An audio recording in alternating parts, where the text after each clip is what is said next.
क्या वाकई कुरान में ये लिखा है कि मुसलमान के अलावा जो कोई भी है उसे मार दो, काट दो? बिल्कुल नहीं। इस्लाम के अपोजिट मुसलमान का इस्लाम ये नहीं। आप चलिए मेरे साथ ओखला, मैं ओखला में रहता हूँ, शाहीन बाग चलिए, अबुल फजल चलिए, हर दूसरा तीसरा आदमी इस फिराक में है कि आपका मकान कब्जा कर लूं, इस बेवा का फ्लैट कब्जा कर लूं, इस तलाकशुदा औरत को जो है वो मार करके जो है इसका मकान और फ्लैट कब्जा कर लूं। कि मुसलमान वोटर जो है वो किसी की हार जीत के लिए नहीं, तरक्की के लिए नहीं, शिक्षा के लिए नहीं, मेडिकल के लिए नहीं, देश की तरक्की के लिए नहीं, अपनी तरक्की के लिए नहीं, सिर्फ मोदी को हराने के लिए।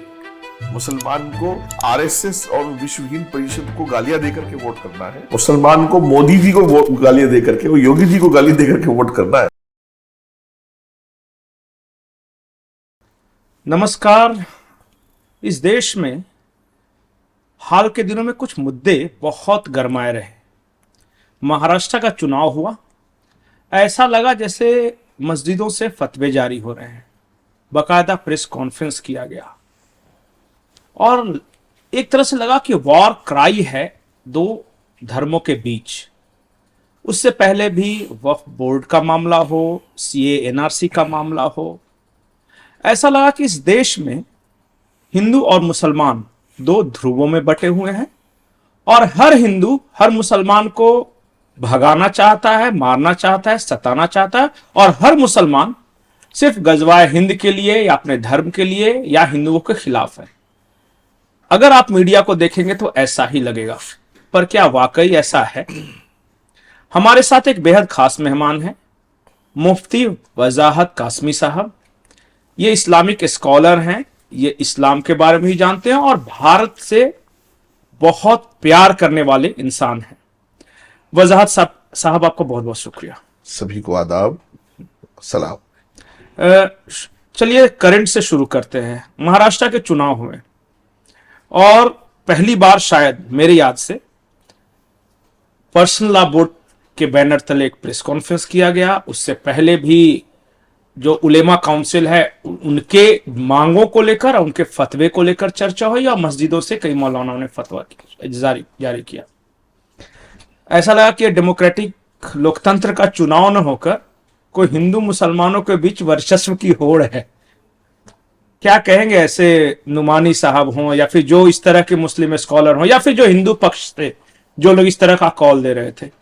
महाराष्ट्र चुनाव में मैंने एक तो मौलाना सज्जाद नौमानी साहब जो हमारे बड़े उलमा में से हैं, बड़े हैं, बुजुर्ग हैं, और एक कोई संगठन शायद उलमा फाउंडेशन या ऐसा कुछ, ऑल इंडिया उलेमा काउंसिल। हाँ, ऑल इंडिया उलमा ऐसे कुछ नाम है, बोर्ड, उलमा बोर्ड, उलमा बोर्ड का नाम है। तो उनकी तरफ से मैंने देखा कि वो कुछ कंडीशंस, कुछ शराइत और पूरे वो पम्फलेट्स छप रहे हैं और क्या क्या हो रहा है। देखिए, हमारे जो बड़े बुजुर्ग रहे, बड़े उलमा रहे हैं, बड़े मौलाना लोग होते हैं, उनका इस चीज से कोई ताल्लुक नहीं होता कि इलेक्शन में क्या हो रहा है, चुनाव में क्या हो रहा है, वो किस पक्ष के साथ हैं, वो किस पार्टी के साथ हैं, वो सियासत में क्या सोच रहे हैं। ऐसा हमारे यहाँ नहीं है सिस्टम।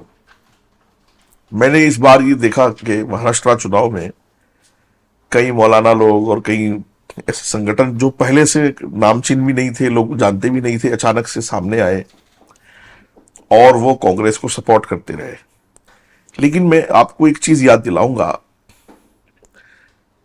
जब हम बहुत पहले, आज से 15-20 साल पुरानी बात मैं कर रहा हूं, कुछ होते थे हर इलेक्शन में मौलाना लोग जो उर्दू के अखबारों में, सिर्फ राष्ट्रीय सहारा हुआ, इनकलाब हुआ, उस वक्त कौमी आवाज एक अखबार उर्दू का होता था, तो वो उसमें कुछ जो है इश्तिहार टाइप देते थे कि हम कांग्रेस को वोट दें, हम बाबरी मस्जिद को बचाएं, हम फला करें। वो इस तरह के जुमले जब भी होते थे। लेकिन अब ये चलन फिलहाल खत्म हो गया था पिछले 10 सालों में। इस मैंने महाराष्ट्र के चुनाव में देखा। आप इसको कानून के तरीके से लें, मजहब के तरीके से लें, चूंकि मैं एक मुसलमान हूं, इस्लामिक तरीके से लें, किसी भी तरह इसकी गुंजाइश नहीं है, न कानून में न मजहब में, कि हम राजनीति में इस तरह की बातें करें जिससे कि हमें लगे कि हम हिंदुओं के खिलाफ जा रहे हैं, हमें हिंदू राष्ट्र मंजूर नहीं है, हमें हिंदू अच्छा नहीं लगता, हमें क्रिश्चियन बुरे लगते हैं, हमें सिखों से नफरत है। किसी भी ऐसी चीज का जाहिर करना कि हमें इस सियासी पार्टी से इस हद तक नफरत है, ये सब इस्लाम में और कानून में इसकी गुंजाइश नहीं है, दोनों में नहीं है। महाराष्ट्र चुनाव में जितना भी तमाशा होता रहा उसको हम बहुत नजदीक से देख रहे थे और उसका असर मैंने नौजवानों पर देखा। नहीं, एक चीज और है, ऐसा लगता है कि जो मुस्लिम समाज है वो इन मौलानाओं के फतवे से चलता है क्या? बुखारी साहब भी है जामा मस्जिद के जो शाही इमाम है, वो भी चुनाव के पहले किसी खास पार्टी के पक्ष में देते रहे हैं। उत्तर प्रदेश के कई मौलानाओं का हमने देखा है, वो मदनी साहब हो गए या फिर और भी बहुत सारे हैं, मैं नाम एक एक करके क्यों लूं। देखिए, ये जितने भी मौलाना लोग रहे हैं, ये एक टेक्निकल पॉइंट हमें थोड़ा समझना है।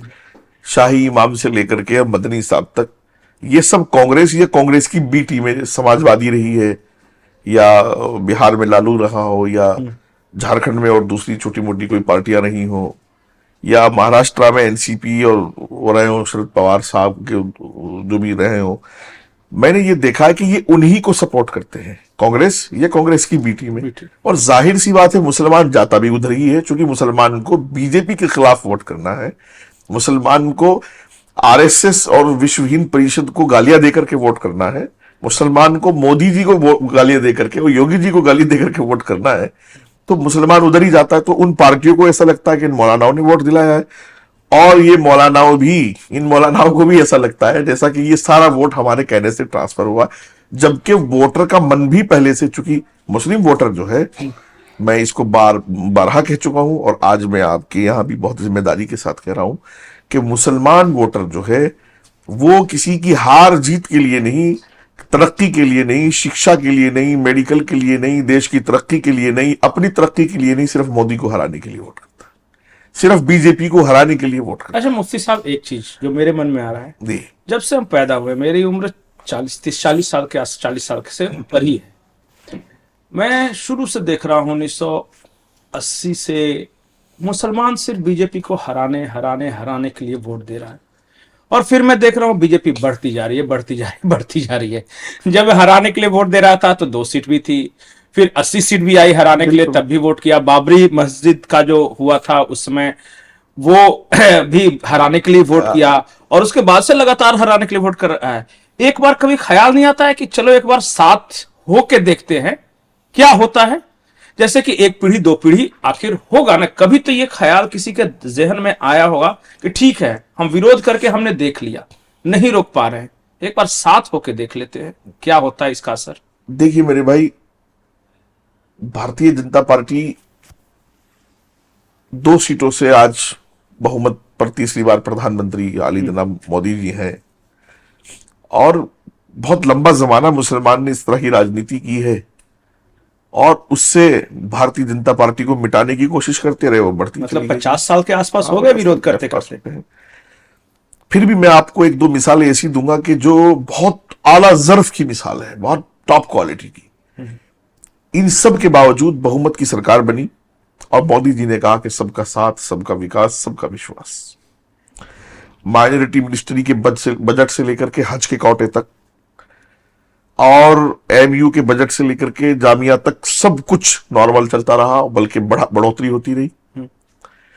और मोदी जी ने वो नारा दिया और करके दिखाया सब कुछ। उसके बावजूद मुसलमान जो है कुछ तो करीब आया, कुछ सॉफ्ट भी हुआ, लेकिन जिस पैमाने पर मैं समझता था कि मुसलमान को आना चाहिए मोदी जी को सपोर्ट करने के लिए, देश की तरक्की के लिए, अपनी तरक्की के लिए, अपने बच्चों की तरक्की के लिए, अपने बच्चों के फ्यूचर और उनके भविष्य के लिए, मुसलमान उतना नहीं आया। देखिए, देश 125 करोड़ लोगों से चलता है, 125 करोड़ लोग हैं, संविधान है, उसमें 18-17 करोड़ मुसलमान हैं। देश की 100% जनता को यह मानना चाहिए, और 90% मानती भी है, कुछ लोग नहीं मानते, मैं उनका नहीं कहूंगा, कि हमें देश की तरक्की को पहले अव्वल रखना चाहिए। देश तरक्की करेगा, मैं तरक्की करूंगा, मेरी औलाद, मेरी नस्लें तरक्की करेंगी, मैं अच्छी जिंदगी जीऊंगा। आज मोदी जी जिस पैटर्न पर काम कर रहे हैं, वहां हिंदू मुस्लिम की बात ही नहीं आनी चाहिए थी। आज पूरे मुल्क में रोड का, सड़कों का इतना बड़ा जाल है, तो क्या वहां बोर्ड लगे हैं कि इस पर हिंदू चलेगा, मुसलमान नहीं चलेगा? ये सब तो दुनियावी चीजें हैं ना। एक मुसलमान तो इस दुनिया के बाद वाली के लिए ज्यादा मरा रहता है ना, जब से पैदा होता है। मुसीबत की बात यह है कि उसके लिए भी नहीं मर रहा है। उसके लिए भी जरूरी है कि बेईमानी ना करे, उसके लिए भी जरूरी है नशा ना करे, शराब ना पिए, जिना ना करे, फजूल खर्ची ना करे, एक दूसरे को गालियां ना दे, एक दूसरे से लड़े नहीं। हर वो काम जिसको इस्लाम ने मना किया है मुसलमान कर रहा है। आप हमारा आपका जो पॉडकास्ट है वो लंबा हो जाएगा, कई घंटे मुझे विस्तार से बताने में लगेंगे कि इस्लाम ने एक एक चीज को, शराब से लेकर के जिना तक, औरत के तकने से लेकर किसी को हाथ उठाने तक, एक गज जमीन के कब्जे से लेकर के हर चीज के लिए इस्लाम ने मना किया है। और मुझे लगता है जब आप इस्लाम को पढ़ेंगे और जब मुसलमान को देखेंगे तो दोनों अपोजिट हैं एक दूसरे के। इस्लाम और चीज है, मुसलमान और चीज है। इस्लाम कह रहा है कि जमीन पर कब्जा ना करो, मुसलमान ने कसम खाई है कि मुझे जमीन ही कब्जा, मुझे मस्जिद भी कब्जे की चाहिए, मुझे मदरसा भी कब्जे का चाहिए। अब ये जितना कुछ देश में, अब ये वक्फ पर जो कानून आया है, वक्फ पर सरकार अमेंडमेंट ला रही है, वक्फ बाय यूजर के लिए ला रही थी वो, यानी वो जमीन जिनका कोई मालिक नहीं था और वक्फ ने कब्जा कर ली, उन पर बिल आना था। और मुसलमान ने वो जंग लड़ी है, जैसे तूफान मचा दिया पूरी दुनिया में कि हमारी मस्जिदें छिन गई, कब्रिस्तान छिन गया, मदरसा छिन गया, फलाना छिन गया, इस्लाम बाकी नहीं रहेगा। जैसे कि कसम खा ली हो कि मस्जिद भी कब्जे की जगह पर बनानी है, मदरसे भी कब्जे की जगह पर बनाना है और सारा दीन कब्जे में ही करना है, ऐसे कसम खाई है। नहीं, इस्लाम के अपोजिट मुसलमान काम कर रहा है, इस्लाम ये नहीं है। अच्छा, मैं वक्फ बोर्ड वाले पे आऊंगा, आप डायरेक्ट सवाल का जवाब दीजिए। क्या वाकई कुरान में ये लिखा है कि मुसलमान के अलावा जो कोई भी है उसे मार दो, नहीं, काट दो? बिल्कुल नहीं, बिल्कुल नहीं। नबी पाक सल्लल्लाहु अलैहि वसल्लम, मोहम्मद प्रॉफिट, हमारे जो लास्ट मैसेंजर हैं, आखिरी नबी हैं, हम सब मुसलमानों का अकीदा है कि आप आखिरी नबी हैं और सब नबियों के सरदार हैं। आप सल्लल्लाहु अलैहि वसल्लम का पैगाम था, आपका जहां घर था, आपके जो रिश्तेदार थे, क्या वो सब मुसलमान थे? मैं पूछता हूं आपसे, पॉडकास्ट में बहुत जिम्मेदारी से पूछ रहा हूं। आपके सगे चचा अबू तालिब, अबू लहब के लिए तो यही लिखते हैं, अबू जहल के लिए तो ये सब मुअर्रिखीन मुफस्सिरीन ने लिखा है। आप कुछ उसमें ईमान ले आए, कुछ उसमें ईमान नहीं लाए। आपके खानदान की बात मैं कर रहा हूं, रसूल के प्रॉफिट के खानदान की बात नहीं। ऐसा माना जाता है कि मुसलमान किसी दूसरे को बर्दाश्त नहीं करता, उस पर एक जुनून है कि हर किसी को मुसलमान बनाना है। नहीं नहीं, वो खुद तो मुसलमान बन जाए पहले। मैं कहता हूं इस बात को, जब ये बातें आती है मैं कहता हूं आप पहले खुद मुसलमान बने। ना आपकी शक्ल मुसलमानों जैसी है, ना आपकी अकल मुसलमानों जैसी है, ना आपका अमल मुसलमानों जैसा, प्रैक्टिकली आप मुसलमान नहीं है। आप मुसलमानों की शादियां उठा करके देख ले, क्या मुसलमान, इस्लाम में यही शादियां लिखी हैं। आप चलिए मेरे साथ ओखला, मैं ओखला में रहता हूं, शाहीन बाग चलिए, अबुल फजल चलिए, हर दूसरा तीसरा आदमी इस फिराक में है कि आपका मकान कब्जा कर लूं, इस बेवा का फ्लैट कब्जा कर लूं, इस तलाकशुदा औरत को जो है वो मार करके जो है इसका मकान और फ्लैट कब्जा कर लूं। क्या इस्लाम ने तो ये कहा है कि एक गज जमीन कब्जा करोगे तो कयामत के दिन उसका 100 गुना आपको देना पड़ेगा। हम तो हिसाब पर विश्वास रखते हैं। रसूल और नबी ने जो हमें बताया है कि हमारा हिसाब होना है ऊपर, अल्लाह ईश्वर भगवान के सामने हिसाब होना है। तो क्या ये जो जिनाकारिया मुसलमान कर रहा है, 4-4 शादियां छुपा छुपा करके हिंदू लड़कियों से धोखा दे दे करके शादियां कर रहा है, झूठ बोल बोल करके कारोबार कर रहा है, क्या ये हिसाब देगा अल्लाह ईश्वर को? अगर वाकई अल्लाह में आपको यकीन है, अल्लाह पर बिलीव करते हो, आप ईश्वर पर भरोसा करते हो कि हाँ ईश्वर है कुछ, तो ये फिर मैं और आप ये काम नहीं कर सकते। अगर हिसाब देने वाली बात है तो झूठ है, ये फ्रॉड है। मैं अच्छा, आपको लगता नहीं जो वक्फ बोर्ड वाला है उसका विरोधी इसलिए है कि कुछ लोगों ने अपनी दुकानें सजा रखी हैं और बहुत प्रॉपर्टी के मालिक बन गए हैं। वो भले ही वक्फ के नाम पर है, पर देख रेख के नाम पर सब कुछ करके माल तो वो असल में कर, कोई किराया वसूल रहा है। देखिए, बहुत थोड़ा सा हो सकता है मुझे बहुत दिक्कतों का सामना हो, लेकिन थोड़ा सा हम लोग थोड़ा सा उसको विस्तार में ले लेते हैं। वक्फ जो है, वक्फ कहते हैं ऐसी चीज को जो मैंने दान दे दी, आपने दान दे दी, ईश्वर अल्लाह के नाम पर या अल्लाह के नाम पर, इसी चैरिटी में काम आए, शिक्षा में आए, मेडिकल में आए, कहीं तो काम आए। हाँ। फिर वक्फ की 2 तरह की है। एक तो यह है कि मैंने वक्फ कर दी, दे दिया भाई चलो कुछ भी। एक ये कि मैं सिर्फ वक्फ कर रहा हूं लेकिन उस पर जिम्मेदार मेरी औलाद रहेगी, उसको बोलते हैं वक्फ अलल औलाद। अच्छा। और जो एकदम दान दे दी 100% वो वक्फ अलल्लाह है। मैं कहता हूं देश की आबादी के बाद मुसलमान को संभलने में वक्त लगा, बहुत वक्त लगा सारी चीजों को देखने में। फिर 1954-55 में वक्फ एक्ट बन गया, फिर अब तक वक्फ एक्ट में अमेंडमेंट होते रहे, संशोधन होते रहे। लास्टली मनमोहन सरकार टू में हुआ है। राजेंद्र सच्चर कमेटी की रिपोर्ट कहती है कि 7 लाख 8 लाख एकड़ के आसपास जगह वक्फ बोर्ड की है, जो हिंदुस्तान में किसी भी डिपार्टमेंट के पास तीसरे नंबर की प्रॉपर्टी है। बिल्कुल, रेलवे और डिफेंस के बाद वक्फ बोर्ड। फिर आगे चलकर वही राजेंद्र सच्चर कमेटी की रिपोर्ट ये कहती है कि इतने लाख करोड़ की आमदनी इस प्रॉपर्टी से हर साल होनी चाहिए। उन्होंने एक आंकड़ा दिया है 2 लाख 2.25 लाख करोड़ के आसपास। और वो तब जब पहले 2011 की है। हाँ, वो कमाई। मैं ये पूछता हूं, आपको ये याद है कि हमारे पास 7-8 लाख एकड़ जमीन है? आपको ये याद क्यों नहीं है पिछले 70 सालों में कि उस जमीन पर चेयरमैन मुसलमान, वक्फ बोर्ड के मेंबर मुसलमान, मुतवल्ली मुसलमान, और 7 लाख एकड़ जो है वो 700 एकड़ भी ना रही। 1 गज जमीन वक्फ बोर्ड की अब खाली नहीं, सब पर कब्जा हो चुका है। सब पर माफियाओं ने कब्जा कर लिया है। समाजवादी के माफिया, कांग्रेस के माफिया, बसपा के माफिया। जिस पार्टी में जिसका चेयरमैन रहा, वो अपने रिश्तेदारों को, अपने यार दोस्तों को या पैसा लेकर के वो जो है वक्फ बोर्ड की जगह को देता रहा, वो बेचते रहे।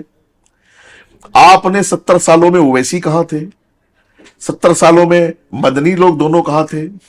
और फिर दोनों मदनी कैसे बाहर निकलेंगे? अरशद मदनी, महमूद मदनी, 2 मदनी है, दोनों ने लड़के जमीयत अलग अलग कर लिया है।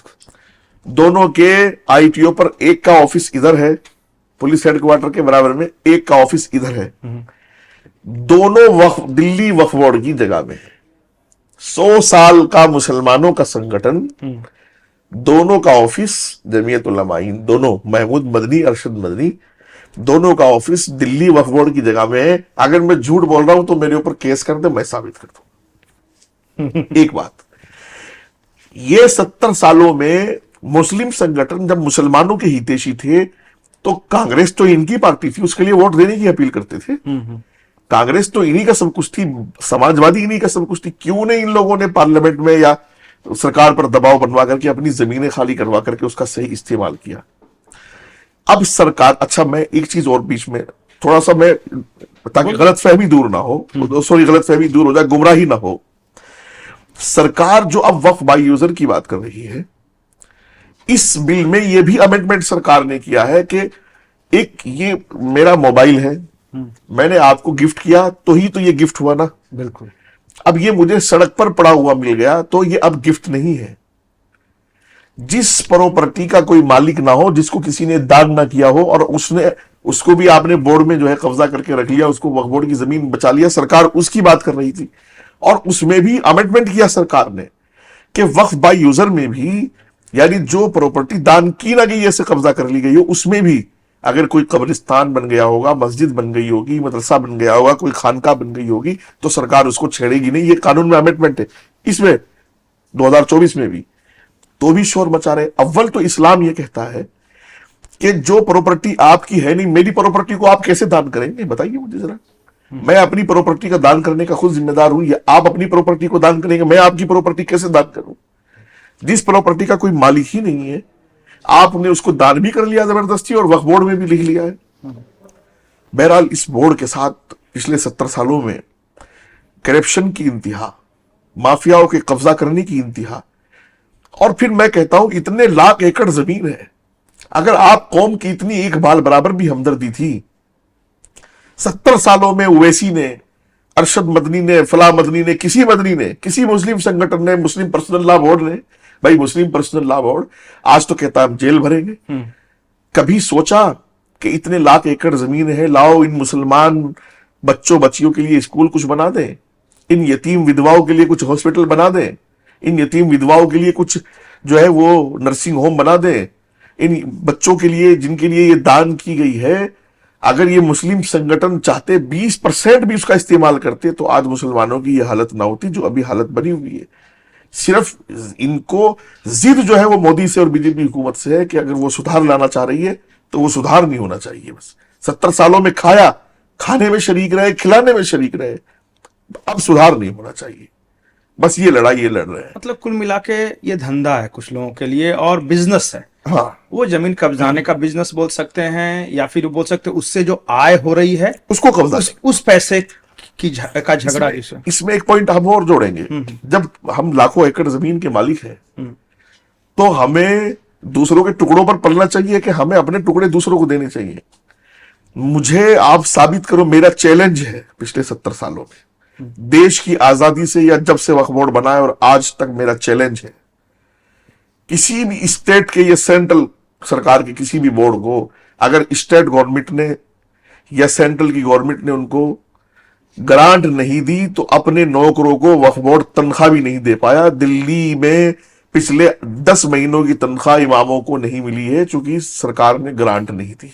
फिर पैसे का करते क्या है? वो जो आता है इतना सारा, भाई जमीन तो कब्जा हो चुकी है सब। 7 लाख एकड़ अगर है और उसमें से कुछ बिल्डिंग्स भी होंगी, स्ट्रक्चर भी होगा, रेंट वगैरह भी आता होगा, कुछ कमाई वाले भी तो जगह होंगी। कुछ किराया आता है तो वो किराया वही पुराने सदियों का किराया आता है, 50, 100, 200, 500 रुपए वाला किराया अभी भी। हाँ, और उस पर ज्यादातर जमीनें, 90% जमीनें वक्फ बोर्ड की वो कब्जा हो चुकी हैं।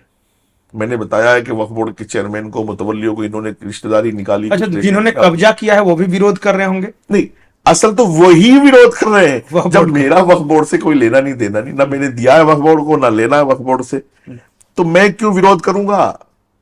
जब मुझे दिख रहा है कि मेरा कुछ जाएगा, मेरा कुछ नुकसान होगा, कुछ नफा होगा, तब तो मैं, भाई नुकसान नफा दो ही तो चीजें हैं इंसान के लिए। नुकसान होगा तो वो थोड़ा सा फड़फड़ाएगा, नफा होगा तो खुश होगा। अब मैं तो कहता हूं कि अगर आप वाकई हिम्मत वाले लोग हैं तो आप मोदी सरकार के कैबिनेट मिनिस्टर जो हैं, हमारे अल्पसंख्यक मिनिस्टर श्री किरण रिजिजू जी हैं, अभी जेपीसी के चेयरमैन श्री जगदम्बिका पाल जी हैं, जमीयत और मुस्लिम पर्सनल लॉ बोर्ड के लोग, इन दोनों आदमियों से सिर्फ मैं कहता हूं, ज्यादा लंबी चौड़ी बात नहीं कर रहा हूं, इन दोनों आदमियों से बैठ करके बात करें। आप स्कैनर ला रहे थे, पूरे देश में आपने मुहिम चलाई, वो 5 साल, 6 साल, 7 साल का बच्चा जुमे के दिन नमाज में कपड़े पहन करके नए ताजे बोर्ड लेकर के खड़ा है कि स्कैन करके जाए, माँ बाप भी खुश होकर के ले गए कि दीन में हिस्सा ले रहा है। आपने इन छोटे छोटे मुसलमान बच्चों के दिल में वो जहर डाला है, इस देश की सरकार के खिलाफ नफरत डाली है, इस देश के हिंदुओं के खिलाफ, और ये बताया है कि आरएसएस, बीजेपी और विश्व हिंद परिषद तुम्हारी मस्जिदें छीन रही है। आरएसएस, विश्व हिंद वीएचपी जो है तुम्हारी जो है कब्रिस्तान छीन रही है, सरकार तुमसे मस्जिदें छीन रही है, और उन छोटे छोटे बच्चों के दिलों में आप नफरत डालोगे तो इससे क्या देश का फ्यूचर अच्छा होगा? वो तो जहर ही जहर बैठा है ना, जहर है। वो बड़ा होके नहीं, वो अभी से ये कोशिश करेगा कि वो ना हिंदू से दोस्ती करे, ना हिंदू के साथ बैठे, ना हिंदू से खाए, क्योंकि आपने 7-8 साल की उम्र में उसके दिल में ये डाल दिया है कि आरएसएस हिंदुओं का संगठन है, विश्व हिंद परिषद हिंदुओं का संगठन है, अभी बीजेपी हिंदुओं की पार्टी है, और वो तुम्हारी मस्जिद मदरसे।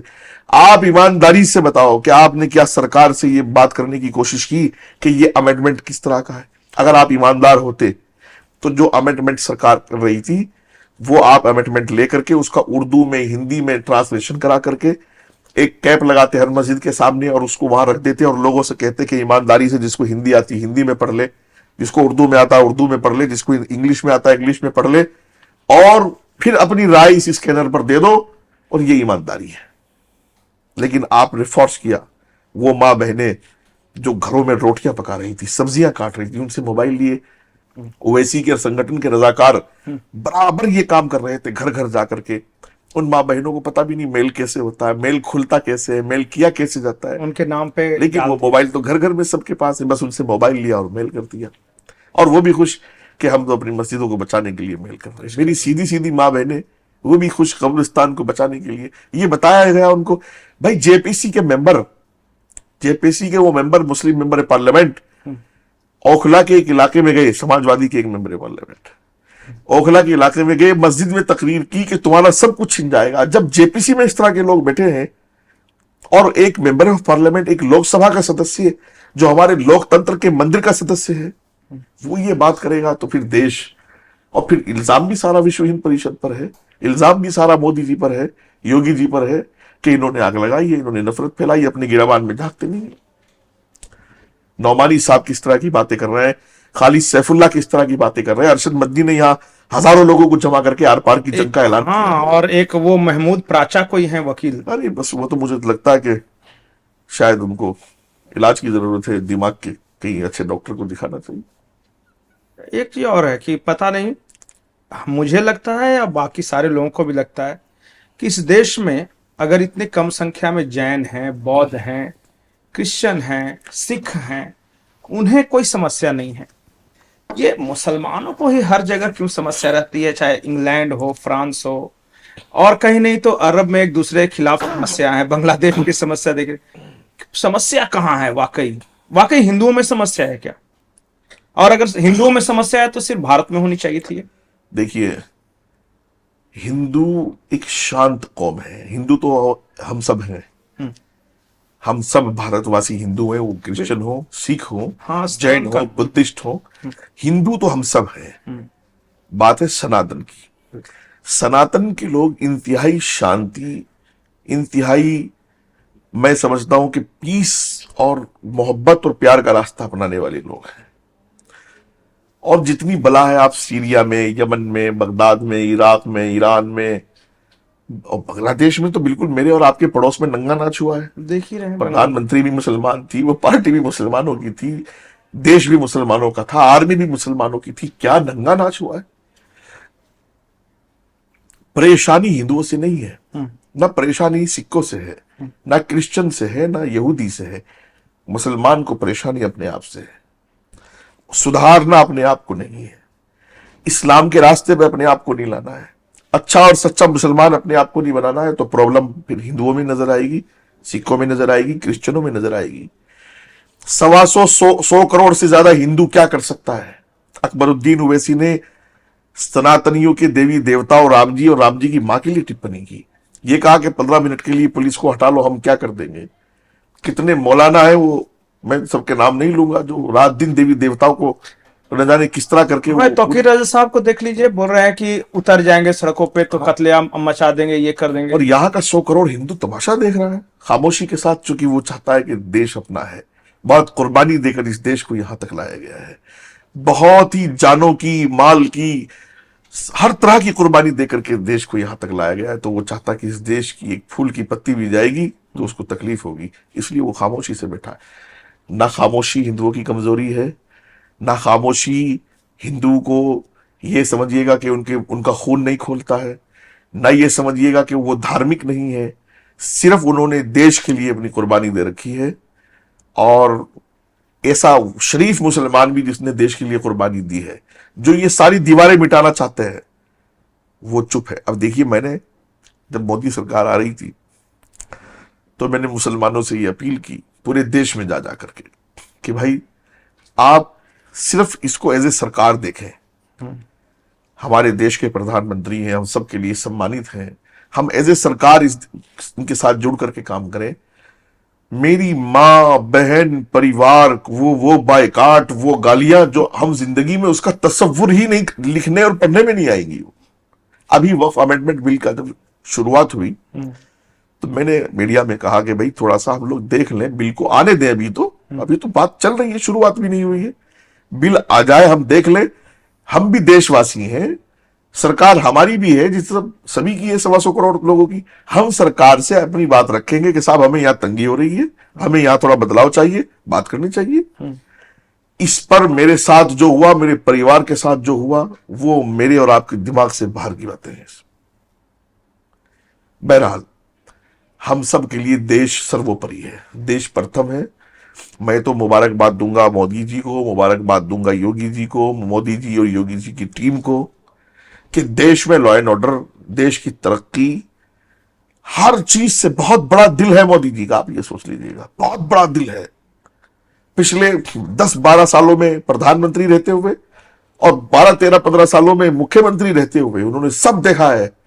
उसके बावजूद भी वो शख्स ये कह रहा है कि सबका साथ, सबका विकास, सबका विश्वास चाहिए। वो ऐसा प्रधानमंत्री ये कह रहा है कि एक हाथ में लैपटॉप, एक हाथ में कुरान चाहिए। और मुसलमान है, मुस्लिम लीडरशिप ने इनको ये बताया है कि तुम्हारे हाथ में पत्थर होना चाहिए। उसकी वजह यह है पत्थर होने की कि तुम्हें सरकार ने तुम्हारा हक मार लिया है। अब मुसलमान युवाओं क्या हक मारा है, यही तो हम भी जानते हैं। मुसलमान युवाओं के दिमाग में, अब मेरे पास, मैं आपको बता दूं, युवा आते हैं, वो कहते साहब वो गए थे इंटरव्यू देने, नौकरी नहीं लगी, बस उन्होंने मेरा नाम देख के वो पर्चा उल्टा करके रख दिया। ये धारणा मुसलमानों के दिमाग, युवाओं के दिमाग में डाली गई है कि तुम्हारी नौकरी ना मिलने के जिम्मेदार भी जो है वो मोदी जी हैं, तुम्हारी शिक्षा जो तुम्हें नहीं मिली उसके जिम्मेदार भी मोदी जी और योगी जी और बीजेपी और आरएसएस हिंदू है।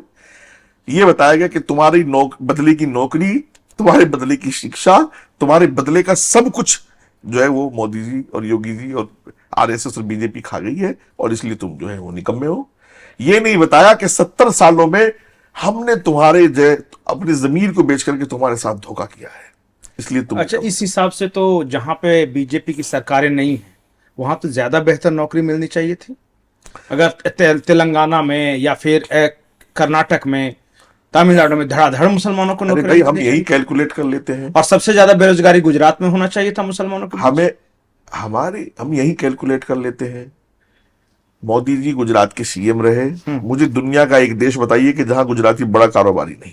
बिल्कुल, और वो भी बोहरा मुसलमान सब है। बोहरा मुसलमान जो मुट्ठी भर बराबर। बिल्कुल। मुझे ये बात बताइए कि 75 सालों का अगर हिसाब लें तो 40 साल से ज्यादा तो कांग्रेस और उसकी टीमों ने हुकूमत की है, तो मुसलमान उनसे क्यों हिसाब नहीं मांग रहा है? मुसलमान ये क्यों नहीं कह रहा कि हमारा हक तो कांग्रेस खा गई? मुसलमान समाजवादी में 2012-13 में दंगा हुआ, वो याद नहीं है मुसलमान को? 88, 85, 86, 87 में क्या हुआ? भागलपुर, मेरठ, मलियाना, हाशिमपुरा, मुरादाबाद क्या हुआ? कुछ याद नहीं है। गुजरात याद है। मैं एक आंकड़े देख रहा था, 2000 दंगे हुए हैं जी, उनकी सरकारों में। हाँ? भाई हर तीसरे दिन दंगा होता था पहले। और हालात ये थे। अब तो योगी जी का डर, लॉ एंड ऑर्डर का खौफ, एजेंसियों का डर, दंगा ना के बराबर है। आपको पता है कि दंगा करेंगे तो नुकसान आपसे वसूला जाएगा, जेल अलग से जाना पड़ेगा। ये तो किसी भी मुल्क, किसी भी स्टेट की हालत में देख लीजिएगा आप, जब तक एजेंसियों का खौफ नहीं होगा, कानून लागू करने वाली एजेंसियां से नहीं डरेंगे लोग, तो फिर वो उपद्रव करते हैं, वहां दंगे करते हैं, बदमाशियां करते हैं। अब पिछले 10 सालों में आप ये देखिएगा कि उत्तर प्रदेश इंडस्ट्री में, कारोबार में, बिजनेस में, लॉ एंड ऑर्डर में कोई एक मुझे वो बताइए कि फला उसमें रास्ते में उत्तर प्रदेश ने तरक्की नहीं की। हर दौर से अच्छा दौर आजादी के बाद से अब तक का उत्तर प्रदेश का चल रहा है। पूरे देश को आप हिसाब लगा के देख लीजिएगा। लेकिन मुसलमानों को यह धारणा अपने अंदर से निकालनी होगी।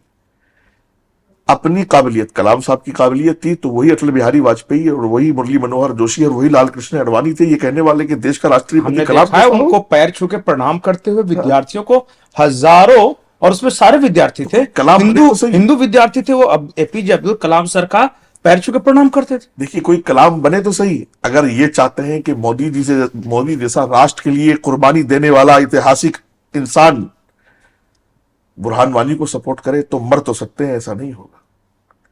मर तो सकते हैं, पत्थर मारने वालों को सपोर्ट नहीं करेंगे। अगर दुनिया ये चाहती है कि मुफ्ती वजाहत कासमी हर मुसलमान के जायज नाजायज काम को सराहे बैठ करके टीवी चैनलों पर, मेरी मौत आ सकती है, ऐसा नहीं होगा। देश में जितने काम मोदी जी ने किए हैं, कोई एक आपको सही नहीं लगा? ट्रिपल तलाक मेरी मां बहनों के लिए आया है, वो आपको सही नहीं लगा? आपने मां बहनों को सड़कों पर लाके खड़ा कर दिया था उस टाइम भी। देश में एनआरसी सीए की बात हो रही थी, नागरिकता देने का कानून था तो उनको बताया गया कि ये लेने का कानून नहीं, है। तुम्हें कंसंट्रेशन कैंप में बंद कर देंगे हिटलर की तरह, बड़ी बड़ी बातें और बड़ी सबको भगा देंगे यहां से, जबकि इस तरह की बात ही नहीं थी। तो मैं समझता हूं कि मुसलमान भी थोड़ा होशियारी से काम ले। उनकी लीडरशिप उनके साथ बड़े धोखे कर चुकी है। मुसलमान को चाहिए कि वो लिखा पढ़ी वाले काम करे। अब वक्फ अमेंडमेंट एक्ट में मुझे मुसलमानों से ये शिकायत खुलकर थी और है और रहेगी कि वक्फ की जमीनों को आजाद कराने का मौका, वक्फ को अधिकार देने का मौका था, वक्फ को साफ सुथरा करने का मौका था, और मुसलमान इसका विरोध कर रहा था। ये मुझे शिकायत रही। नहीं, एक चीज और है जो कई लोग मेरे से पूछते भी हैं, क्या वाकई इस देश के कुछ लोग हैं जो ये चाहते हैं कि एक और अलग राष्ट्र मुसलमान लेके निकल जाए? क्योंकि देखिए, कुछ लोग, एक मुफ्ती साहब थे कश्मीर के, उन्होंने कहा था कि जब भी हम 22 करोड़ हो जाते हैं, हिंदुस्तान का एक टुकड़ा काट कर ले जाते हैं। उन्होंने अफगानिस्तान का उदाहरण दिया, फिर पाकिस्तान का दिया, फिर बांग्लादेश का दिया। सही। क्या सचमुच इस तरह का काम चल रहा है, या फिर कुछ लोग, मैं सबके बारे में नहीं बोलूंगा, इस मिशन पे हैं? देखिए, मैं ये समझता हूं कि हम लोग कुछ कट्टरवादी संगठनों को सपोर्ट कर रहे हैं। मुसलमानों के नौजवान, पाकिस्तान में एक तहरीक लब्बैक या रसूलुल्लाह, हाँ, लब्बैक, तो वहां का जो मुसलमान जुड़ा हुआ था लब्बैक या रसूलुल्लाह से, तो मैंने वो इस देश में भी हजारों के हिसाब से नारे लगते देखे हैं, लब्बैक या रसूलुल्लाह। वहां नारा लगता था मेरा तेरा रिश्ता किया ला इलाहा ला इल्लल्लाह, इलाहा तो मैंने वो इस देश में भी देखा। और फिर वो मैं, लब्बैक लब्बैक पीछे से चिल्लाते हाँ, थे। और मैं फिर बैठ करके इंतहाई परेशानी के हाल में मैं मतलब तन्हा महसूस करने लगा कि यार ये देश, यहाँ तो मैं और पंकज एक जगह बैठकर खाते हैं, एक घर में रहते हैं, एक दुकान से जाकर के सौदा शॉपिंग करके आते हैं, और आज ये देश ये बता रहा है कि मेरा तेरा रिश्ता किया। तो मैं समझता हूं कि कट्टरवाद बढ़ा है, और कट्टरवाद बढ़ा है तो फिर वो टू नेशन थ्योरी की तरफ गया है। और खास तौर से मैं कई बार नोट करता हूं पीएफआई को, पॉपुलर फ्रंट को, और उनकी सोशल डेमोक्रेटिक जो पार्टी है वो, और उनसे जुड़े हुए जितने संगठन हैं, और ओवैसी को भी मैं कभी कभी नोट करता हूं, हमेशा नहीं, कभी वो कभी थोड़ा मैं, पढ़ा लिखा ज़हीन है। हाँ, मैं वो ये खुल यही के अफसोस कभी भी करता सामने हूं, नहीं आएगा। मैं यही अफसोस भी करता हूं कि एक बैरिस्टर, एक कानून का जानने वाला, इसलिए तो वो बिल्कुल कानून जानते हैं, एकदम, इसलिए तो वो थोड़ा संभल के हैं। हाँ, मैं समझता हूं कि हमें किसी भी हाल में देखिएगा, हमारे मफाद अपने अपने हो सकते हैं, हमारी अपनी अपनी मजबूरियां हो सकती है, हम बिल्कुल। कांग्रेस को सपोर्ट करें, बीजेपी को करें, लेकिन टू नेशन थ्योरी की तरफ ना जाए। अब ये मुल्क और ये जमीन और नुकसान बर्दाश्त करने के काबिल नहीं है। नहीं, आज जो बन के निकले उनकी भी तो हालत देखे। नहीं, वो उससे सबक नहीं लेंगे। भाई कौम क्या है, कौमों की तकदीर क्या है। पाकिस्तान दुनिया में वाहिद अकेला ऐसा आइटमी पावर मुल्क है जो इस्लाम के नाम पर बटा है। आप जितनी दुर्गति इस्लाम की, जितनी जलीलत, जितनी बदनामगी, जितने जहन्नमी फिरके, और जितना कुछ ये समझिएगा जलील से जलील हरकत हो सकती है वो मुसलमान करता है पाकिस्तान में। मैं समझता हूं पूरी दुनिया में इतने मर्डर, पूरी दुनिया में इतनी ऑनर किलिंग, पूरी दुनिया में इतने जिना, इतने अय्याशी, इतनी मक्कारी, इतनी शराबनोशी, इतने बलात्कार, सच के बलात्कार कहीं नहीं होते जितने पाकिस्तान में होते, और वो इस्लाम के नाम पर बटा हुआ। पाकिस्तान नाम वो देखिए। इस्लाम के नाम पर बटा है, लाखों लोग मर के बटा है, हजारों लोग मर के बटा है। और मैं समझता हूं कि जिन मौलानाओं ने और जिन लीगियों ने वो सब किया था, वो पता नहीं किस खुदा को कैसे जवाब देंगे। अब हालत ये है पाकिस्तान की, और फिर बांग्लादेश की हालत मजहब के नाम किसी के नाम पे देख लीजिए, वही मैं कह रहा था, बांग्लादेश की भी देख लीजिए। और अगर फिर भी हम टू नेशन थ्योरी की तरफ जाएंगे तो ये समझ लीजिएगा हम अपने बच्चों का फ्यूचर अंधकार में डाल रहे हैं। हमारे बच्चे अंधेरे में, उनका मुस्तकबिल रोशन नहीं है। हम अपने बच्चों का गला घोट रहे हैं और अपने इतिहास का गला घोट रहे हैं। क्योंकि हिंदुस्तान का जो मुसलमान था पाकिस्तान या बांग्लादेश के बंटवारे में, वो सिर्फ अपने नेशन के साथ था, अपने हुब्बुल वतनी की जिंदगी उसको प्यारी थी, और वो बाई चॉइस इंडियन था। लेकिन कट्टरता ने उनको भी टू नेशन थ्योरी की तरफ धकेला है। ये नौजवान, इसमें मैं कोई डाउट, हम लोग सच नहीं बोलेंगे तो फिर सुधार कैसे होगा। और ये तो मैं मोदी जी को शुक्रगुजार हूं, इस मुल्क में पिछले 50 सालों में मुल्क की अलहदगी की जो नींव रखी गई थी, फाउंडेशन जो बुनियाद रखी गई थी, मोदी जी ने कुर्बानी देकर के, बहुत बड़ी कुर्बानी दी। मैं कहता हूं हजारों साल मोदी जी का नाम इतिहास में याद रखा जाएगा। और मोदी जी की पूरी कैबिनेट का 370 हटाया है कश्मीर से, याद रखना मेरी बात को, वो ही हमारी अलहदगी की बुनियाद बनता कश्मीर। और कश्मीर से जिस दिन से 370 हटा है, आजादी की बात खत्म हो गई है। आज कश्मीर भी तिरंगा लेकर के, और वो अपने आप को इंडियन मान रहे हैं। वरना वही अलहदगी पसंद जो दोनों तरफ से माल खा रहे थे और लंदन में बच्चे पढ़ा रहे थे, बिल्कुल, आज कुछ कब्रों में चले गए हैं और कुछ जेलों में हैं। वही हमारी जो है मोदी जी ने इलाज किया है। मैंने एक बार कुछ ये भी बोलते हैं कि हमारा वो कश्मीर प्रोजेक्ट डिले भले हो गया है, लेकिन कायम है वो प्रोजेक्ट। और दूसरे तरह के लोग जो मैं सुन रहा था वो ये कह रहे थे कि मुसलमान को मतलब कि पैसे चाहिए ही नहीं, संपन्नता चाहिए ही नहीं, क्योंकि वो जो तर्क दे रहे थे कि हिंदू जो होते हैं वो बनिया कौम है और हम लड़ाकू हैं, मतलब हम हमेशा जंग में रहते हैं और हम क्या हैं, वो लश्कर वगैरह कुछ बात कर रहे थे। उसको नहीं चाहिए संपन्नता, उसको नहीं चाहिए धन, वो तो कहते हैं हम तो ये कब्जा कर लेंगे ना। 3 दिन तो लगे हमें कश्मीर के जो हिंदू हैं उनकी प्रॉपर्टी पे कब्जा करने में, जो 3 पीढ़ियों में बनाई थी इन्होंने 3 दिन में कब्जा कर लिया। वो ये तर्क भी देते हैं। देखिए, कश्मीरी हिंदुओं के साथ जो हुआ वो हजारों साल के इतिहास में खुद एक अंधेरा है, और मुसलमान और मुस्लिम संगठन उस भाईचारे को निभा नहीं सके। और दिल्ली की राजनीति भी इन मुस्लिम संगठनों के सामने झुक गई और उन कश्मीरी हिंदू भाइयों को, मैं पंडित नहीं कहूंगा, नहीं हिंदू है, सारे थे, ये भी तो एक साजिश ही है ना उनको पंडित बुलाना। हाँ, कश्मीरी हिंदू भाइयों को मैं इस साजिश को खत्म करना चाहता हूं। कश्मीरी हिंदू भाइयों को बसाने में भाईचारे का नारा तो दिया, कॉन्फ्रेंस से भी हुई। ये हिम्मत किसी राजनीतिक आदमी ने और किसी संगठन ने नहीं की, वो हिंदू ये मुस्लिम उस वक्त, कि ये अपने घर में रहेंगे और कोई इनको छेड़ेगा नहीं। आज मोदी जी ने ये नारा दिया है और मोदी जी ने ये हिम्मत और ये विश्वास और ये हौसला दिया है सभी को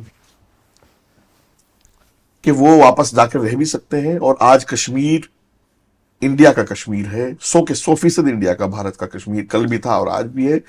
आज कोई वहां अलहदगी का नारा लगा के दिखाए तो इंशाल्लाह उसको सबक सिखाएंगे अच्छा वाला। आज वहां कोई अलहदगी का नारा नहीं लगाएगा। हम लोगों ने दोगलेपन से काम लिया है। हमें जब पंकज पर जुल्म हुआ तो हमें यह लगा कि भाईचारे की जो है प्रेस कॉन्फ्रेंस हमें वो दिल्ली प्रेस क्लब में कर देनी है। भाईचारा यह था कि जहां से पंकज को नुकसान हुआ था उस नुकसान की भरपाई करनी थी। वो घर, वो दरो दीवार जहां वो पैदा हुआ, उसकी तरबियत हुई, जो उसकी मातृभूमि थी, वो उसको वापस देनी थी। और मेरी इच्छा है, मेरी दिली ख्वाहिश है, मैंने कई बार कहा है, कई जगह, अच्छी जगह जहां मैं कह सकता था कि चाहे वो जिस हाल में हो आज, वो घर अरबों के हो गए हो या खंडर हो गए हो, दिए जाए मेरे उन हिंदू भाइयों को, ताकि वो भी ये बंटवारे जैसा सपना अपने दिल से निकाल सके कि साहब इस घर से निकले थे और हम अपनी जिंदगी में वापस आए। क्या भाईचारा है ये? कौन सा भाईचारा है?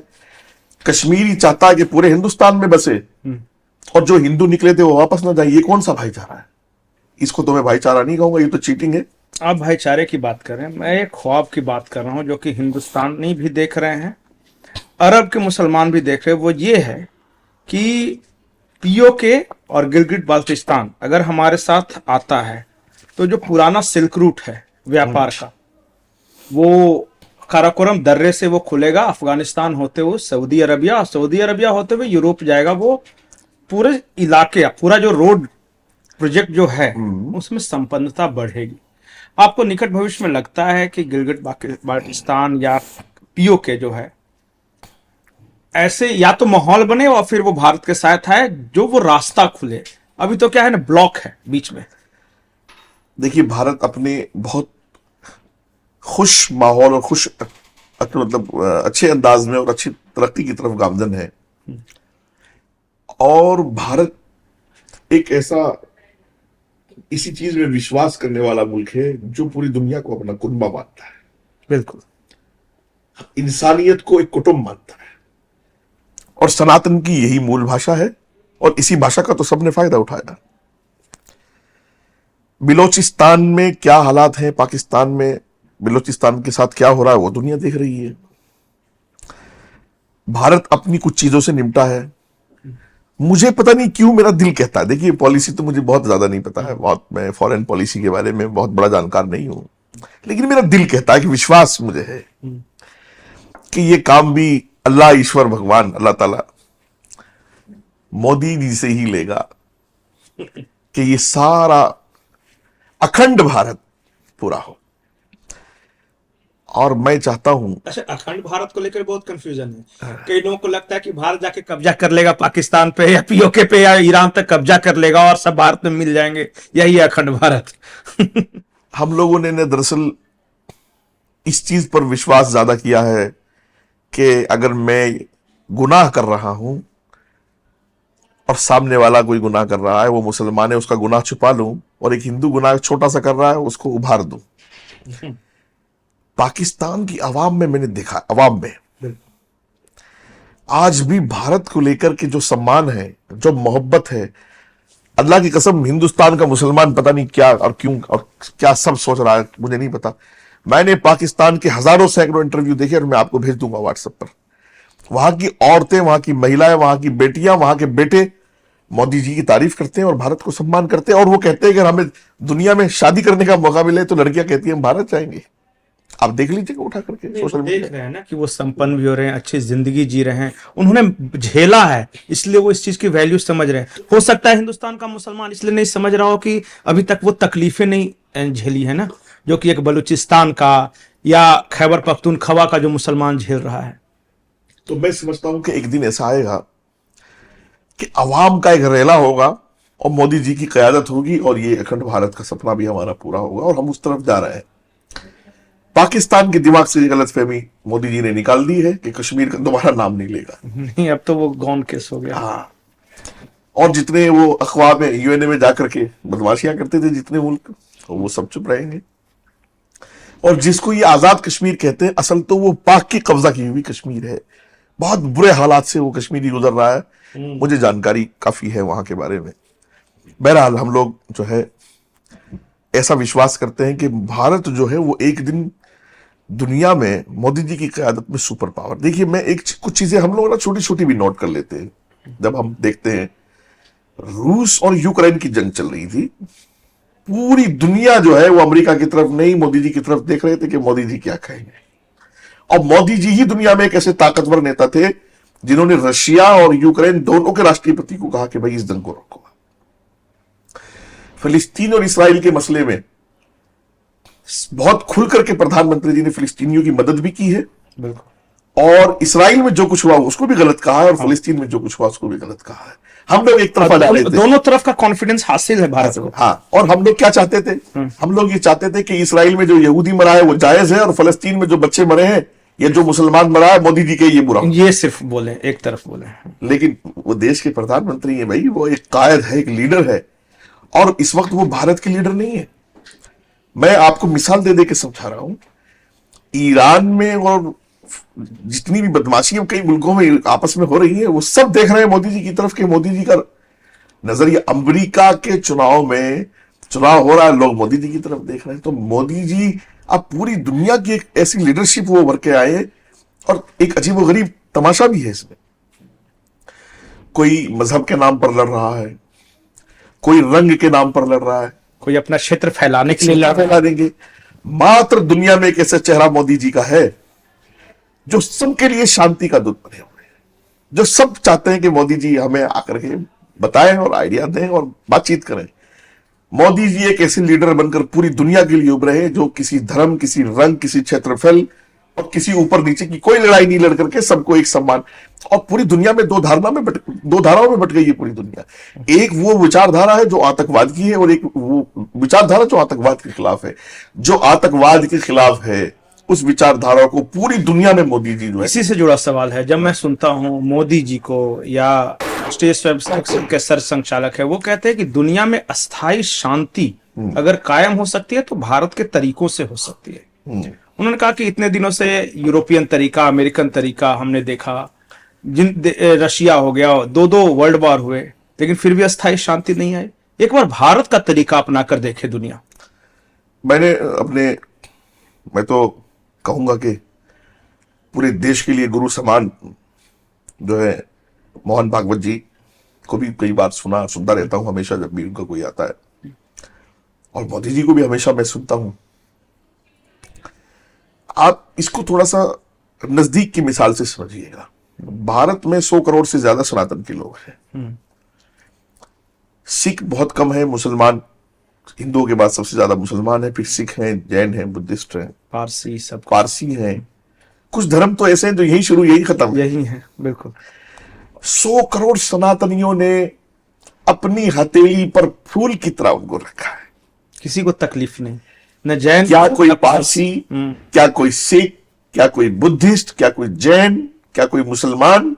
देखिए, झूठी बातें दुनिया कर सकती है, बनावटी बातें। सच्चाई में ये तो सनातनियों के घर में रहकर उन्हीं को धमका रहे हैं, उन्हीं के साथ ज्यादती कर रहे हैं, लेकिन एक सनातनी है कि मुस्कुरा कर जवाब भी नहीं देता है। तो फिर तो वाकईतन पूरे विश्व में शांति तो सनातन से आएगी। फिर तो मोदी जी और मोहन भागवत जी जो कह रहे हैं, तो पूरी दुनिया में शांति तो उसी आइडिया से आनी। एक बार सनातन का फार्मूला अपनाए, एक कुटुंब, एक खानदान, एक कबीला, पूरी इंसानियत है, ये सनातन का फार्मूला है। यही इस्लाम कहता है, यही भाई ईसाई कहते हैं कि हमारा मजहब भी यही कह रहा है यहूदी कहते हैं जब सबका मजहब यही कह रहा है तो फिर फर्क और दीवार कहां आ जाती है। अभी मैं आपके पास आ रहा था रास्ते में तो किसी मीडिया बंधु का ही फोन आया, हिंदू राष्ट्र पर मुझसे बात करने लगे। मैंने कहा सऊदी, कतर, कई इस्लामिक राष्ट्र हैं, हजारों लाखों हमारे हिंदू भाई वहां काम कर रहे हैं, सिख कर रहे हैं, जैन कर रहे हैं, बहुत लोग गए हुए, कोई दिक्कत। अगर भारत, या तो मैं ये मानू, देखो दोनों में से एक दोगलापन दूर करना होगा, या तो मैं ये मानू कि हिंदू धर्म गलत है, सनातन अच्छा धर्म नहीं है, हिंदू लोग अच्छे नहीं है, या फिर मैं ये मानू कि हिंदू राष्ट्र अच्छा है। अगर आप सनातन को बुरा ही समझ रहे हो, भाई हिंदू राष्ट्र का विरोध का मतलब क्या है आपका? इसका मतलब आप सनातन को और सनातनियों को अच्छा नहीं समझ रहे हो। जब हम इस बात में विश्वास रखते हैं कि सनातन अच्छा धर्म है, सनातनी अच्छे लोग हैं, और हिंदू एक कल्चर है, वो मुसलमान, सिख, ईसाई जो भी भारत रहता है, भारत के कल्चर को अपनाता है, वो एक हिंदू है, तो फिर हम हिंदू राष्ट्र होने का विरोध क्यों कर रहे हैं? या तो हम ये साबित करें कि हिंदू गलत, हिंदू जो है वो बुरा है, ये हिंदू हमें जुल्म कर रहा है, ये हिंदुओं में ये कमी है, ये सनातन में ये कमी है। एक तरफ तो हम कहते हैं कि हम भाईचारा अपनाएंगे, दूसरी तरफ कहते हैं सनातन अच्छा है, तीसरी तरफ हम ये कह रहे हैं कि हमें हिंदू राष्ट्र नहीं चाहिए। हम हिंदू राष्ट्र का विरोध नहीं करेंगे। इस्लामिक राष्ट्र में एक सनातनी भाई, एक सिख और क्रिश्चियन जाकर के रह सकते हैं सुकून से। तो मेरा ऐसा मानना है कि सनातन भी अच्छा धर्म है, हम सब हिंदू हैं, हर भारत में रहने वाला हर आदमी हिंदू है, उसे हिंदू राष्ट्र से कोई तकलीफ नहीं होनी चाहिए। दोगली पॉलिसी हम ना बनाए।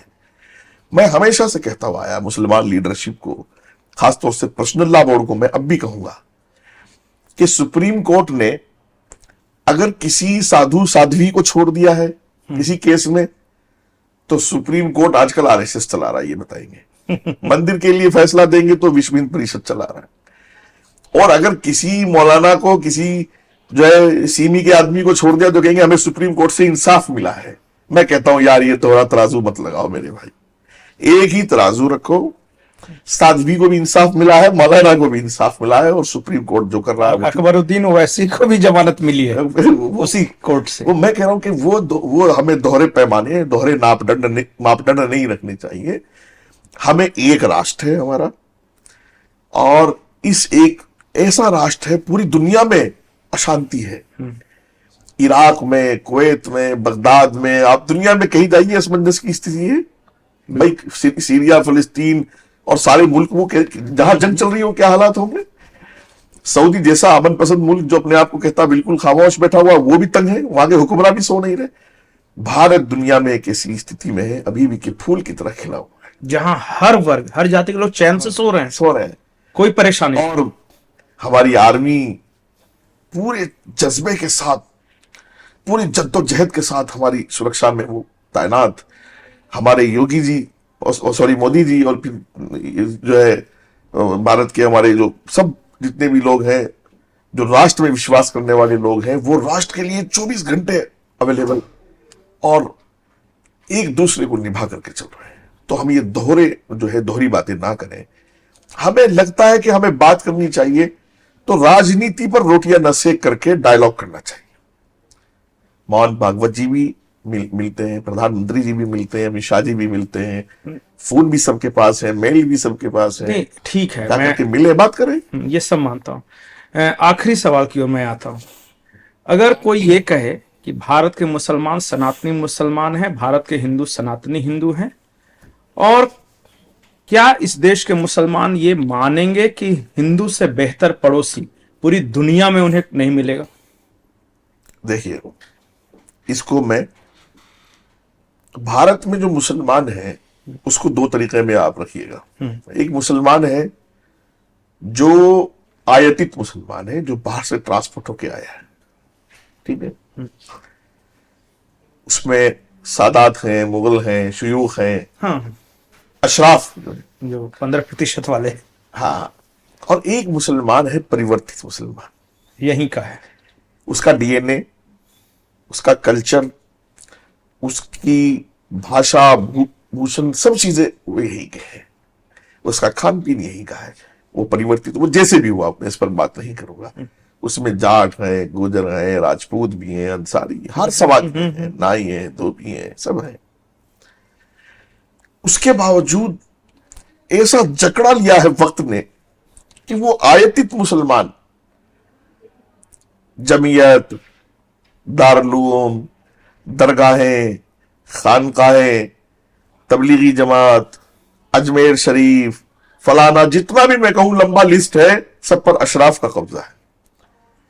85% मुसलमान उनको ये समझ रहा है कि हमारी जन्नत भी यही है, हमारी दोज़ख भी यही है। कमा के दे रहा है उनको, अपने बच्चों को नहीं दे रहा है। मौज मस्ती वो कर रहे हैं, दीन से लेकर के दुनिया तक की ठेकेदारियां उन पर हैं। और 85% मुसलमान को ये पावर भी नहीं है, ये हिम्मत भी नहीं है, ऐसी हालत में उनको लाके खड़ा किया हुआ है कि वो सवाल भी नहीं पूछ सकते कि साहब अजमेर दरगाह पर करोड़ों का चढ़ावा आता है, ये जाता कहां है?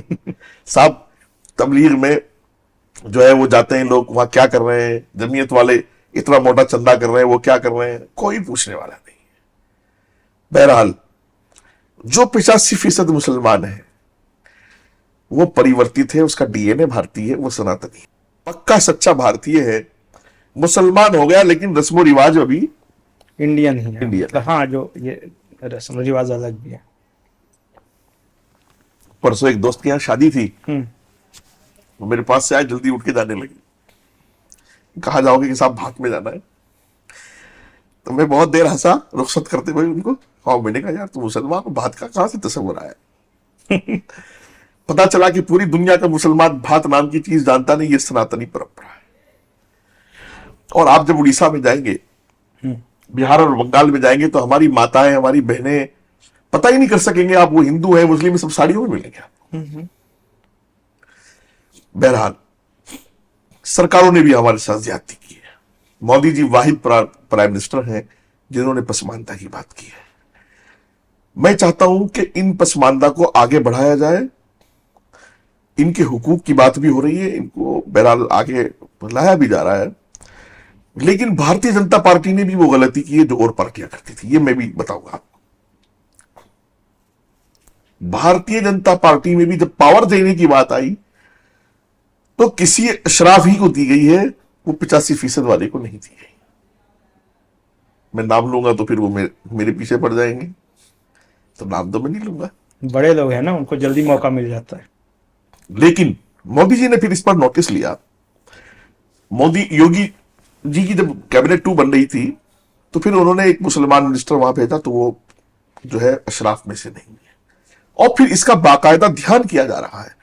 फिर मोदी जी ने एक मुस्लिम को राज्यसभा भेजा जम्मू कश्मीर से, वो अशराफ में से नहीं है, पसमानदा। यानी फिर मोदी जी ने जो कहा जुबान से वो फिर प्रैक्टिकली उसको लाया। वरना भाजपा भी उसी परंपरा पर थी पहले कि 3-4 जो बड़े लोग थे वो अशराफ में से थे और बाकी कोई कुछ नहीं था। मैं समझता हूं इन 15% को आप अलग कर दें, इमोशंस इन 85% के उन 15% में जाके जुड़ जाते हैं। क्यों? वो दरगाहें, वो खानकाहें, वो तबलीग, वो मदरसे, सब 85% को इन 15% से जब आप अलग करेंगे तो डीएनए से लेकर के कल्चर तक, खान पीन से लेकर के उठ बैठ तक 85% का मुसलमान आपको सनातनी मुसलमान नजर आएगा। इसलिए मैं कहता हूं मेरी बात को आप दीन पर भी नाप तोल लो। हम सब सनातनी हैं, हम सब हिंदू हैं। हर भारतीय, जब हम बाहर जाते हैं अरब में, तो हमसे ये नहीं पूछा जाता कि आप कौन है, क्या अंता हिंदी साहब, आना हिंदी, वही नहीं, हिंदुस्तानी नहीं बोलते ना भारतीय बोलते, अंता हिंदी। तो हम लोग जो है सच्चाई को एक्सेप्ट करें। हम अरब से आए हुए मुसलमान नहीं है, ना ईरान से आए हुए मुसलमान हैं। हमारे 4-5-6 पीढ़ी पहले जो बाप दादा थे वो सब पूरन सिंह, विक्रम सिंह, अकरम सिंह थे। परिस्थितियां क्या रही, मुसलमान हो गए, वो अलग बात है। लेकिन हमारा खून भारतीय है, हम सब सच्चे भारतीय हैं। और इसीलिए हमारी जुबान पर, हमारे दिल में, हमारे दिमाग में हर तरीके से हमें इस बात की होड़ लगी रहती है कि भारत फर्स्ट, नेशन फर्स्ट, और भारतीयता सबसे ऊपर रहे। हाँ, यही जन्म लिया है, इसी मिट्टी में दफन हो जाना है, फिर क्या इधर उधर। और हमारा और हिंदुओं का रिश्ता, सनातनियों का रिश्ता बड़े भाई और छोटे भाई जैसा है। और छोटे भाई के जिम्मे यह है कि वो बड़े भाई का अदब भी करे, सम्मान भी करे, उसकी बात भी माने, वो डांट भी सकता है, वो प्यार भी करेगा। मैंने हजारों मिसालें मेरे पास हैं, पॉडकास्ट हमारा लंबा हो जाएगा। कि जहां मुसलमानों पर तंगी आई है, परेशानी आई है, वहां सनातनी उनके लिए साए की तरह खड़े रहे, अपनी औलाद को छोड़कर मुसलमानों के बच्चों की हिफाजत की है। मेरे पास शामली दंगे में भी इसकी मिसाल है, मेरे पास गुजरात दंगे में भी इसकी मिसाल है। और देखिएगा कश्मीर में जो कुछ हुआ, जब मोदी जी पहली सरकार बनाई और कश्मीर में काम शुरू हुआ, ये मैं आज खुलासा कर रहा हूं, करना नहीं चाहिए, मैं हिंदुस्तान के टॉप 5 टॉप 10 लोगों के साथ बैठा था उस टाइम। कश्मीर का कोई आदमी नहीं था और मुसलमान भी मैं अकेला। उन लोगों की इच्छा क्या थी कि यार कश्मीर का यूथ कश्मीर से बाहर निकले, कारोबार करे। इसलिए बार बार उस होम मिनिस्ट्री गाइडलाइन जारी करती थी, कश्मीरियों को होटल दो, कश्मीरियों को किराए पर कमरा दो, मना ना करें, वो इंडियन है। और एक कश्मीरी था कि उसने हाथ में पत्थर उठाए हुए थे। सनातन के लोगों ने पत्थर का जवाब पत्थर से नहीं दिया। अगर सनातन के लोग पत्थर का जवाब पत्थर से देते तो आज ये 125 करोड़ का देश है, इसको संभाला नहीं होता। सनातन के लोगों को मैं सैल्यूट करता हूं, उनको मेरी नमस्ते, राम राम, आदाब, सलाम सभी कुछ है। और ऐसी अपील और आशा दोनों चीजें मैं करूंगा कि ये सब छोटे हैं उनके और सनातन के लोग बड़े हैं, वो इनकी गलतियों को नजरअंदाज करें। मुझे पता है कि सनातन के लोग झूठे भाईचारे पर विश्वास नहीं करते हैं, इसलिए इनकी गलतियों को नजरअंदाज करें और इनको अपना छोटा समझकर संभालने की कोशिश करें। मुसलमानों से मैं ये अपील करूंगा, खासतौर से लीडरशिप से, कुछ भी कर लो, अपना नफा नुकसान जो भी कुछ करना है, लेकिन इन नौजवानों को 2 नेशन थ्योरी की तरफ मत ले जाओ। मजहबी, हमारे अंदर मजहबी तशद्दुद नहीं होना चाहिए। मजहब पर्सनल लाइफ के लिए, मैं नमाज कितने वक्त की पढ़ रहा हूं, कितने टाइम पढ़ रहा हूं, कितने घंटे दे रहा हूं, ये मेरा और अल्लाह का मामला है। मैं ज़कात दे रहा हूं, सदका दे रहा हूं, हज कर रहा हूं, रोजा रख रहा हूं। अब वाकई कितने कनेक्टेड है वो सिर्फ आप जानते हैं। वो सब आप जानते हैं। तशद्दुद नहीं होना चाहिए। वो मुस्लिम लीडरशिप का काम है कि नौजवानों को तशद्दुद से निकाले, नफरत से निकाले, वरना तो परिणाम उसका अच्छा नहीं है। और मुसलमान अगर ये चाहता है कि रबीउल अव्वल के जुलूस, मुहर्रम के जुलूस, विश्व हिंद परिषद RSS के लोग उनका फूल मालाओं से स्वागत करें, तो फिर इनको भी शिवरात्रि पर फूल बरसाने होंगे और इनको भी सारी यात्राओं पर पत्थर नहीं बरसाने होंगे, फूल बरसाने होंगे, इनको भी स्वागत करना होगा। हम लोग जो है दोनों तरफ से बराबर चलें, बिल्कुल एक तरफ से ना चलें। और मेरा ख्याल अभी भी वक्त है, हम संभल सकते हैं। मुसलमान नौजवानों से मैं अपील करूंगा कि वो सिर्फ तालीम और कारोबार, इन 2 चीजों पर ध्यान दें। इन फालतू रैलियों में, कॉन्फ्रेंसों में ये ढोल लगाए, डीजे बजाकर, इन सब ये सबसे कोई फायदा नहीं। इन सब में विश्वास ना। ठीक है कासमी साहब, आप हमारे साथ आए, मुझे यकीन है कि एक दिन जो आप ख्वाब देख रहे हैं, सपना देख रहे हैं, ये होगा। और हम देखेंगे कि मुसलमान नौजवान हो, महिलाएं हो, फिर से रामनवमी की शोभा यात्रा पे, शिवरात्रि पे फिर से फूल बरसाते नजर आएंगे और हिंदू भी तजिया फिर से पूजते नजर आएंगे। ये हमारे यहाँ की परंपरा है, हमने नहीं देखा कहीं तजिया पूजते हुए अरब वगैरह में। ये सिर्फ भारतीय चीज है और ये होगा, सनातनी परंपरा। हाँ, सनातनी परंपरा है। इस पर भी एक लंबी फिर विचार बात करेंगे। आप हमारे साथ जुड़े, आपका बहुत बहुत शुक्रिया। उम्मीद है आपको ये पॉडकास्ट अच्छा लगा होगा। नमस्कार।